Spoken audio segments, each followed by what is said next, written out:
Nous sommes au milieu du XIXe siècle. Saint-Germain possède son bossuet, l'abbé Martin.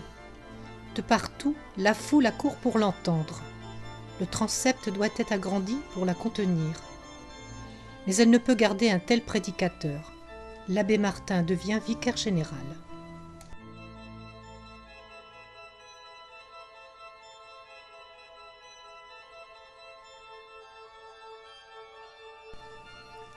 Hélas, la vétusté de l'église demeure.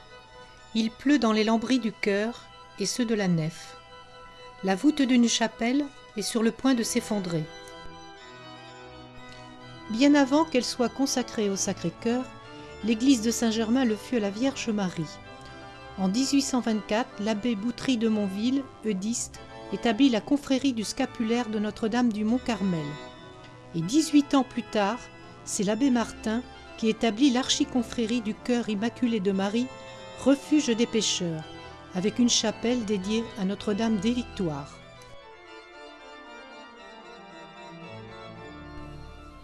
Il a aussi choisi comme successeur son fils spirituel, un virois, l'abbé Gauthier. Il incombe à ce nouveau prêtre la lourde tâche de reconstruire l'église. Que de difficultés ne rencontre-t-il pas? Il réussit cependant à achever le chœur.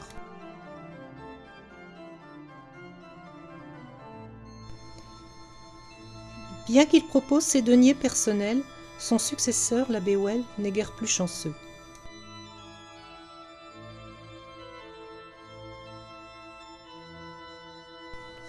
Arrive l'abbé Barbier. Informé des déboires de ses prédécesseurs, il confie la réussite de la reconstruction au Sacré-Cœur. C'est au nom du Sacré-Cœur que ce prêtre quête et sollicite de tous côtés.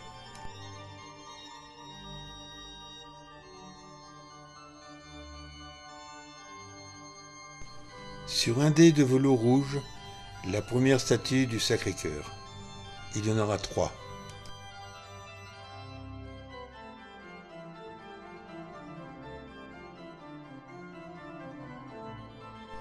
La nef est enfin élevée et l'élégant clocher culmine à 45 mètres.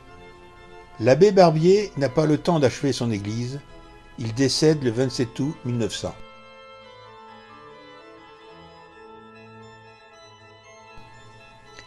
Il revient à Saint-Germain où il avait été le vicaire de l'abbé Gauthier. C'est l'abbé Pillan, un nom indissociable du sanctuaire de Saint-Germain. Le Sacré-Cœur est son œuvre, de même que l'achèvement des travaux et l'embellissement de l'église. Tout ceci dans un contexte hostile. Le soutien, il le trouvera près de ses fidèles paroissiens, près de milliers de donateurs des 4 coins de France et de l'étranger, et près de sa hiérarchie.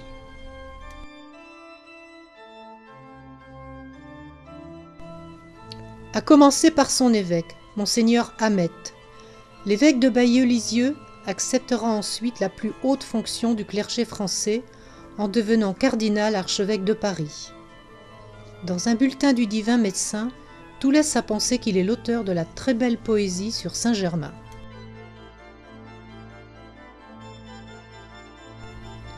Dès 1903, le pape Pie X offre sa bénédiction. Il adressera un télégramme pour le grand jour de la consécration, le 2 juillet 1912.